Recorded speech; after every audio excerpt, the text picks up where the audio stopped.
nama saya Nursalina Sihombing, NIM 220-303 dari Prodi Kepemimpinan Kristen, Institut Agama Kristen Negeri Tarutung, Fakultas Ilmu Teologi.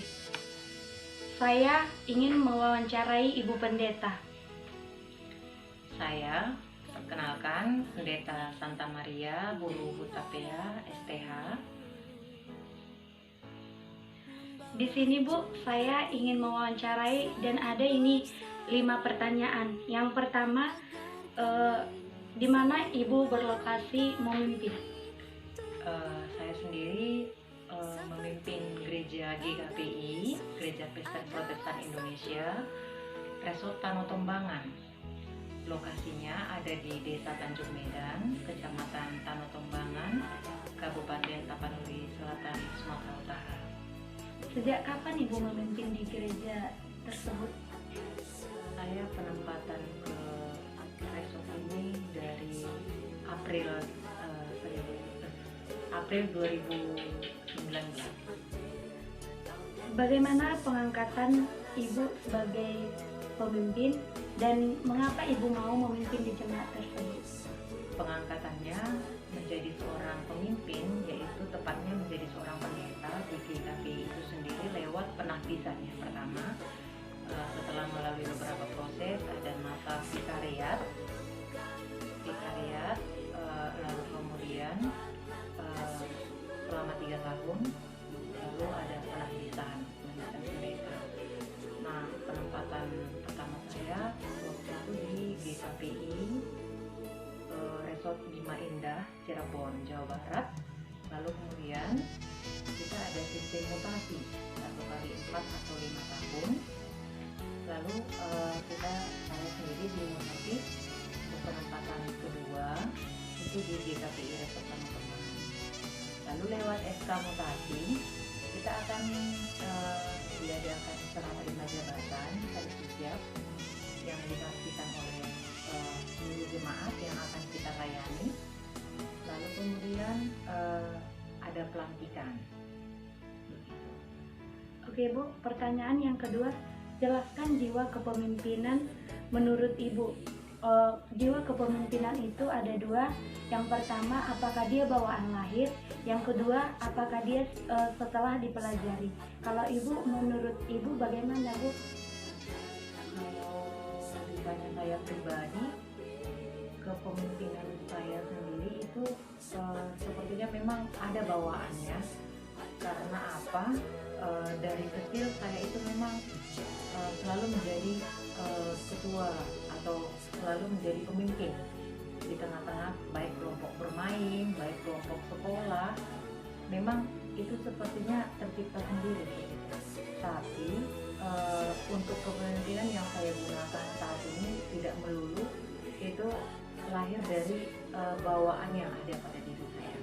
Tapi lebih tepatnya itu karena diasah, dilatih, belajar dan terus belajar, berlatih dan terus berlatih, dan pelayanan itu sendiri menuntut saya untuk memang harus mampu memimpin. Oke Bu, pertanyaan yang ketiga, jelaskan bagaimana sifat-sifat pemimpin yang baik. Pemimpin yang baik itu adalah pemimpin yang mengenal apa visi misinya, yang pertama. Lalu kemudian setelah mengetahui dan mengenal apa yang menjadi visi misinya, lalu dia harus mampu melakukan dan menghidupi visi misinya itu.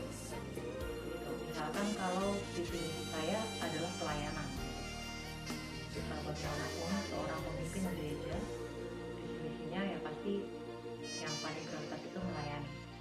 Nah,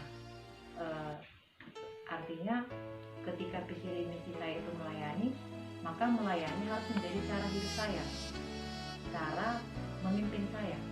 Jadi orang pemimpin yang baik yang pertama itu harus mengenal dan mengetahui apa visi misinya.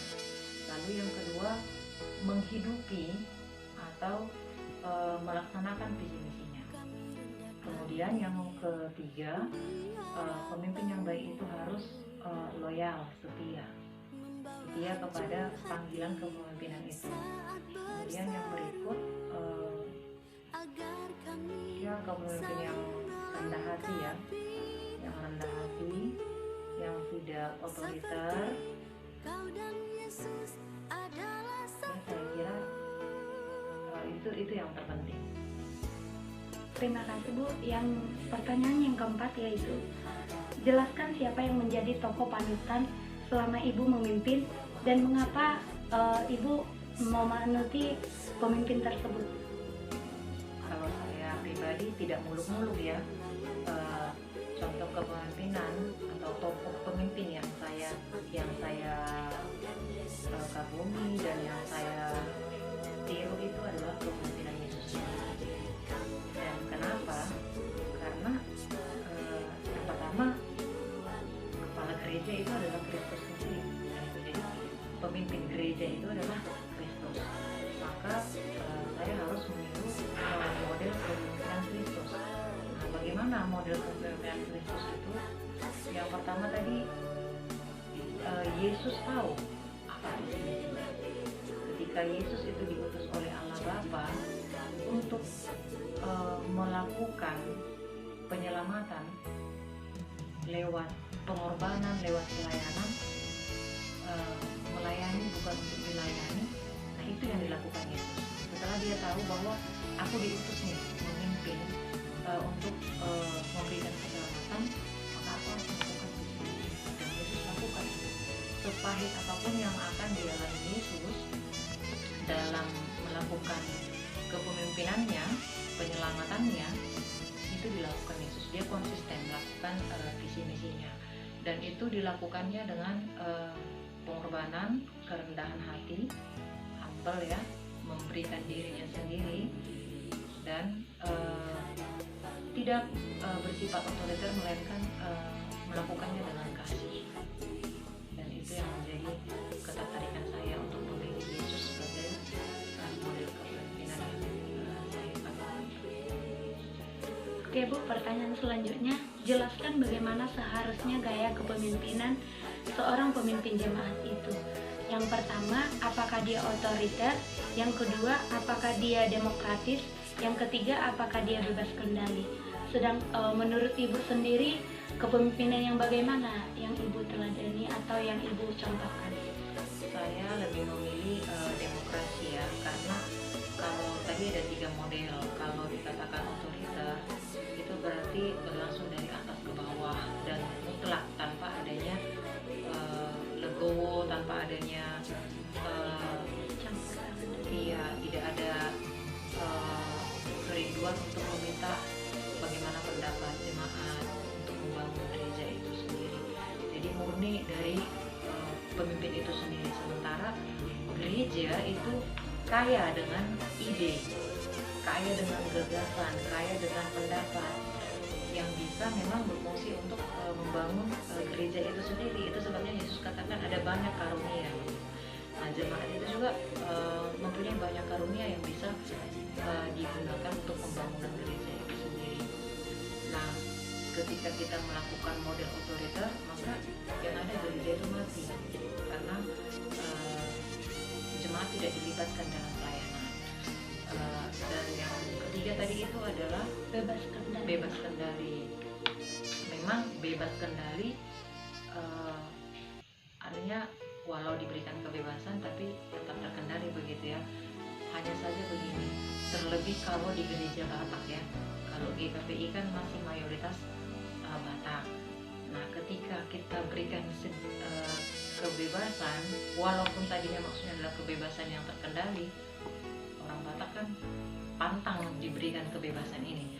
Padahal tadinya kan kebebasan yang kita maksudkan kebebasan yang terkendali, cuman akan masih kurang tepat untuk jiwa-jiwa seorang jemaat yang dari suku Batak ini begitu. Jadi lebih tepatnya itu demokrasi. Nah, demokrasi itu, dan memang itulah model kepemimpinan yang dianut oleh GKPI. Misalkan dalam priorisasi kepemimpinan itu diberikan hak mutlak kepada jemaat untuk memilih, misalkan memilih penatua atau misalkan memilih sendiri seperti bishop, sekjen, begitu. Dan kenapa demokrasi?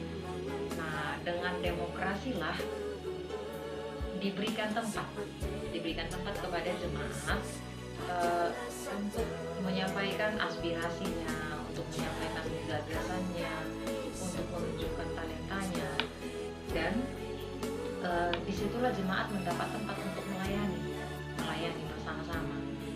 Jadi itu yang saya lebih tertarik dengan kepemimpinan demokrasi. Oke Bu, terima kasih untuk jawaban Ibu. Ibu telah mengajarkan bagaimana cara kepemimpinan yang baik itu, bahwa seorang pemimpin atau pelayan tidak cocok atau tidak kurang bagus, terkhususnya dalam pemimpin jemaat di gereja kurang cocok untuk memimpin sebagai gaya pemimpin otoriter. Ibu telah mengajarkan bagaimana pemimpin yang baik dan bagaimana menjadi panutan kepada jemaat, begitu Bu.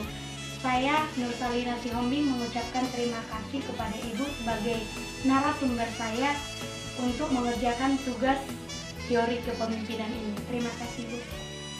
Sukses ya studimu. Ya, Bu.